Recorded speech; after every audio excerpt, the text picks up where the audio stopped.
కీర్తనల గ్రంథం 63వ కీర్తన. దేవా, నా దేవుడవు నీవే, వేకువనే నిన్ను వెదుకుదును. నీ బలమును నీ ప్రభావమును చూడవలెనని పరిశుద్ధాలయమందు నేనెంతో ఆశతో నీ తట్టు కనిపెట్టియున్నాను. నీళ్లు లేక ఎండియున్న దేశమందు నా ప్రాణము నీ కొరకు తృష్ణగొనియున్నది.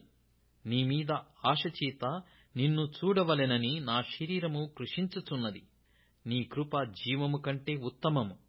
నా పెదవులు నిన్ను స్తుతించును.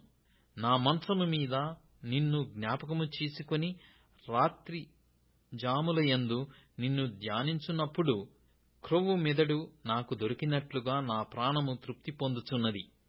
ఉత్సహించు పెదవులతో నా నోరు నిన్ను గూర్చి గానము చేయుచున్నది.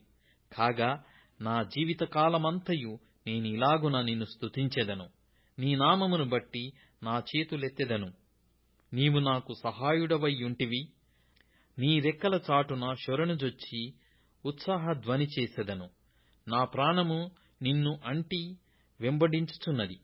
నీ కుడి చెయ్యి నన్ను ఆదుకొనుచున్నది. నా ప్రాణమును నశింపజేయవలెనని వారు దాని వెదుకుచున్నారు. వారు భూమి క్రింద చోట్లకు దిగిపోవుదురు.